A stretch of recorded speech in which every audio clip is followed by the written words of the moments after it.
Eu sou André Fran, evidentemente, e eu criei junto com mais 3 amigos uma série de TV que é uma viagem, são viagens a destinos considerados inusitados ou inóspitos ou polêmicos, perigosos. Essa série está na sua 8ª temporada agora e ao longo desses mais de 8 anos ela me levou a lugares como Iraque, Afeganistão, Irã, Somália. A gente participou de uma missão da ONU no Haiti, a gente participou de uma expedição humanitária ao Japão logo depois do tsunami, onde a gente levou toneladas de mantimentos nas áreas mais afetadas. Mas essa história toda começou há mais de 10 anos atrás, mais ou menos 10 anos atrás, em 2004, quando teve o tsunami da Indonésia, que a maioria das pessoas aqui, ou todo mundo deve ter visto em imagens de YouTube, nos jornais, na televisão. Só que essas imagens vinham principalmente da Tailândia, que era um lugar mais acessível, onde tinha mais turismo, mais gente com câmera filmando aquelas ondas, devastando a costa e tal. E nessa mesma época, alguns amigos meus estavam viajando para uma região ali perto da Indonésia para fazer uma viagem de férias, para pegar onda. Só que a Indonésia foi justamente o lugar mais afetado por esse tsunami. Das mais de 300 mil vítimas, acho que mais de 200 mil, mais ou menos, foram vítimas na Indonésia. E muita gente não via porque era um lugar de difícil acesso, um lugar que estava em guerra civil, um lugar realmente inóspito. E aí, na época, a gente já fazia algumas produções de vídeo, coisas comerciais e tal. E conversando com esses amigos, a gente pensou, por que em vez de cancelar, nesse momento, essa viagem de férias, a gente não transforma essa viagem de férias em algo que possa oferecer uma ajuda? Que a gente mantenha a saída até lá e mostre como as pessoas estão reagindo naquela situação catastrófica, como que a gente, estando lá, pode colocar a mão na massa, além de registrar o que está acontecendo, e como, através desse registro, a gente pode, de repente, exibir aqui no Brasil, do outro lado do mundo, e atrair ajuda para o outro lado do mundo, através de doação ou atraindo a atenção das pessoas para aquela causa, ou doações e tudo mais. E a gente fez isso, meus amigos foram para lá, eu fiquei fazendo a produção aqui do Brasil, eles voltaram com mais de 60 horas de filmagem, que resultou num documentário chamado Indo.doc. E esse documentário vocês podem baixar hoje na internet, a gente liberou de graça e tal, mas atraiu o interesse de alguns canais de TV, que exibiram ele mais de 10 vezes na grade, e que acabou sendo o nosso primeiro cartão de visita. Foi a primeira obra autoral nossa com a pegada e os objetivos que a gente queria. E mais do que isso, a gente ficou meio que picado por aquela mosquinha de continuar fazendo, de fazer mais, de levar mais histórias para o ar e chamar atenção para mais causas importantes e conhecer mais culturas. E a gente pensou, por que a gente não formata isso para uma série de TV em vez de um documentário? Uma série de TV, geralmente uma temporada, a gente ia poder conhecer, sei lá, mais de 5 países, 6 países por ano e mostrar mais histórias relevantes e pessoas que tinham muito a dizer. E foi assim que a gente formatou o Não Conta Lá em Casa, que é essa série que a gente vai para esses destinos, e ao longo desses anos a gente foi para mais de 40 destinos para contar suas histórias e dar voz a pessoas que precisavam ter a sua voz escutada.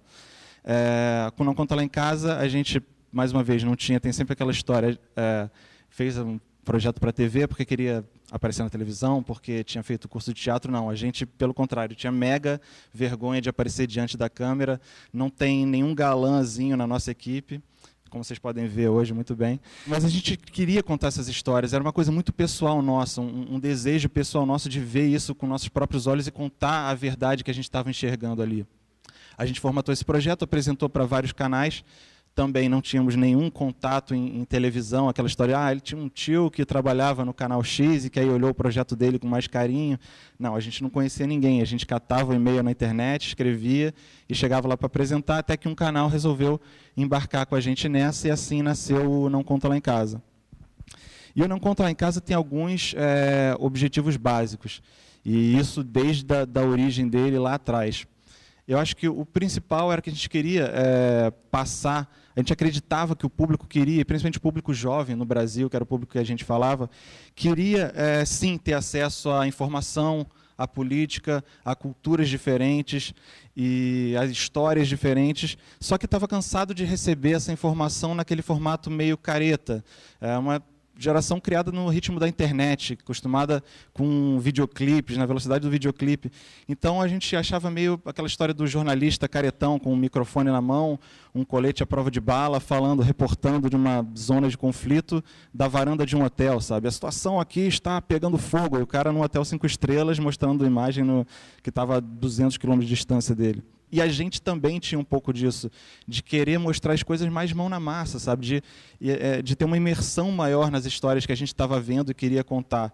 A gente queria pegar carona na rua, a gente queria entrar na casa das pessoas que moravam naquele país, a gente queria passar perrengue mesmo, e estar no meio das manifestações.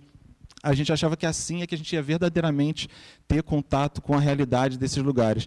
E não aquela notícia oficial que passava para a gente através de agências de notícia, depois de vários filtros e interesses e desconhecimento, às vezes, e tal. E foi isso que a gente fez.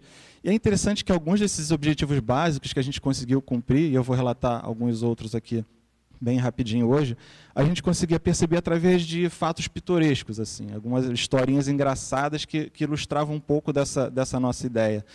Por exemplo, essa questão de passar um pouco, de imergir mais nas histórias e conseguir traduzir aquilo que a gente antes lia nos livros de história na escola, ou lia no jornal, ou via no noticiário da televisão. Por exemplo, na Coreia do Norte, a gente viajando pela Coreia do Norte, você não viaja pela Coreia do Norte sem ter 2 guias o tempo todo te acompanhando.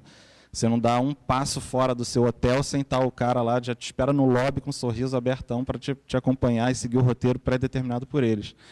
E aquela história, né? Amigo viajando junto não perde a chance de botar o outro numa situação embaraçosa. E a gente ia visitando lá os monumentos da Coreia do Norte, as escolas de Pyongyang, a universidade, e a cada sala que a gente entrava tinha já uma cena toda ensaiada das criancinhas aprendendo matemática, e o líder que tinha inventado desde a escrivaninha até a tabela periódica. E aí as criancinhas ensaiando violão numa dessas salas, né? E a gente não perde a chance de botar um amigo na situação, na enrascada. Aí a gente falou, pô, o Léo, que é um desses amigos que criou o programa, apresentava comigo, o Léo queria tocar uma modinha da nossa terra para vocês também, apresentar uma música, um negocinho. Aí ele, não, gente, que isso? Léo, não faz desfeita, vai lá, toca aí um negócio. E aí ele, na hora, começou a tocar um rock and roll básico, aquele Johnny B. Goode, né? Que eu não vou cantar aqui agora, obviamente, mas aquela musiquinha clássica de rock and roll.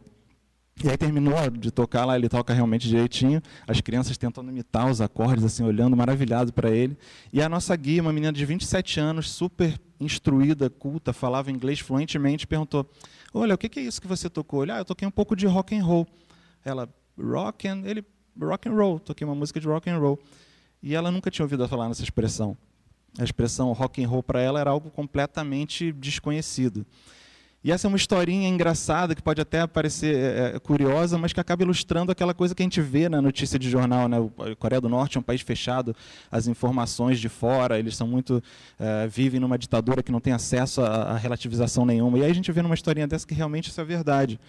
Outro dado interessante, outro ponto interessante que a gente sempre gostou de manter dentro do programa é a possibilidade da pessoa questionar, e incentivar as pessoas a questionarem tudo. E a gente foi para o Irã, sob a peixe de que eu estava visitando um lugar de terroristas, fundamentalistas, extremistas e todos os istas ruins assim que a gente pode imaginar. E a gente chegou no Irã e, pelo contrário, viu um país super hospitaleiro, um povo educadíssimo, inteligentíssimo, muito bem informado. E tinha a questão da mulher no Irã, que todo mundo falava, vocês não vão ver mulher, não vão ter contato nenhum com mulher e tal. Não que esse fosse o nosso objetivo, obviamente. Mas é uma questão que deve ser abordada no Irã.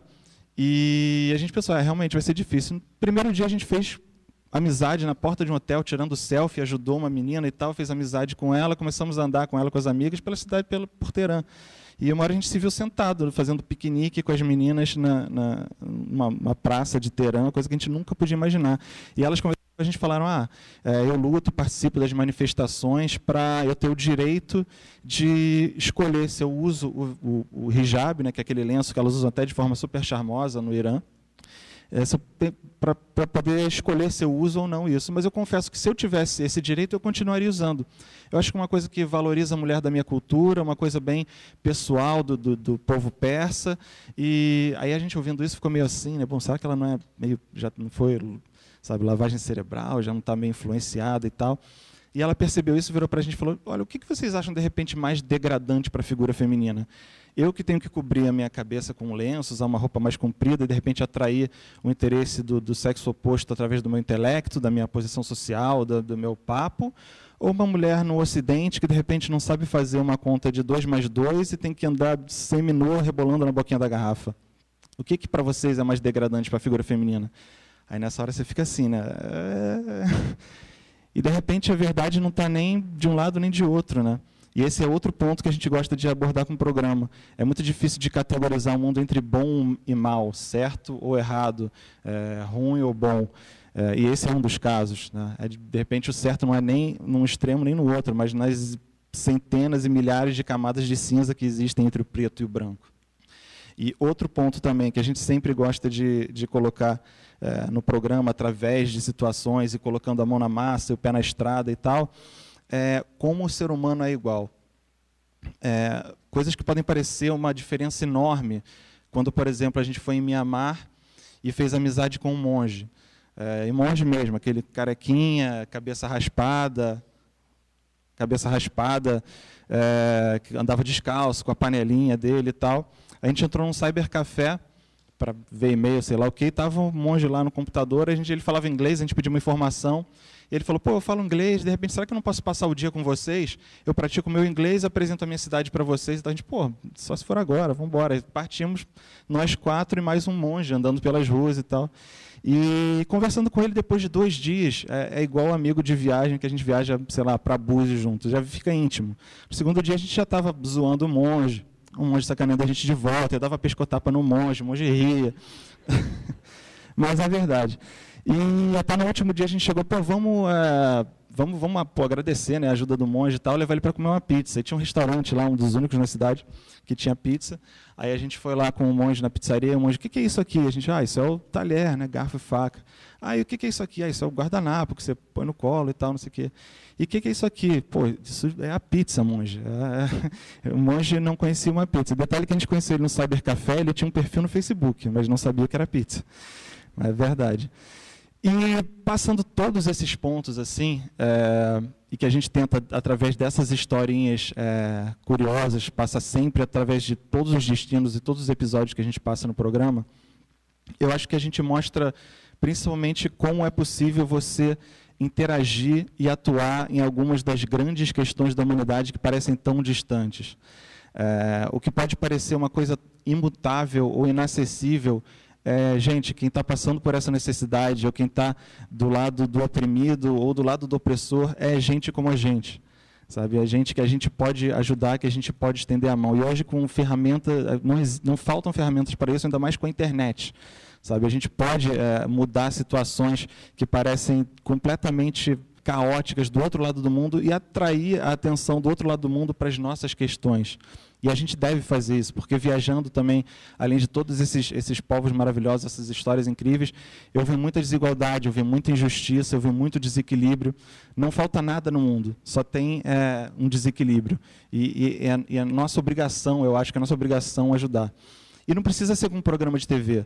Como vocês viram na historinha que eu contei lá no início, o programa de TV foi a ferramenta que a gente descobriu para tentar dar um pouquinho da nossa ajuda, dar um pouquinho da nossa contribuição. Graças a esse programa, ao longo desses anos todos, hoje eu tenho um circuito de palestras que eu já rodei o Brasil inteiro contando um pouco dessas histórias. Eu escrevi um livro que já está na 4ª edição, graças a Deus. Eu tenho um projeto, uma agência de viagem de trabalho voluntário, onde eu e minhas sócias levamos pessoas que querem fazer trabalho voluntário para ONGs e parceiros nossos pelo mundo todo. E são N maneiras de fazer a diferença, de dar um pouco de contribuição. A gente acredita muito que a nossa contribuição é um grãozinho de areia. E a gente gosta de servir de exemplo da forma mais humilde possível. Às vezes falar, eu quero ser uma inspiração, quero ser um exemplo, pode parecer um pouco arrogante, mas essa inspiração que a gente quer passar é justamente da forma mais humilde possível. As pessoas olharem, caramba, são 4 amigos de rua que não tinham conhecimento técnico, não tinham ninguém influente para dar uma ajuda, mas tinham uma ambição muito grande de dar uma contribuição para o mundo, de fazer do mundo um lugar melhor. E hoje a gente pode falar que a gente cumprimentou primeiro-ministro, Prêmio Nobel da Paz, até terrorista palestino e pirata somali, sempre disposto a escutar e tentar fazer um pouco da diferença, nem que seja um grãozinho de areia. Porque eu acho que de grãozinho de areia em grãozinho de areia a gente consegue mudar o mundo, né? Eu espero que essa tenha sido a mensagem hoje aqui. Valeu, gente. Obrigado.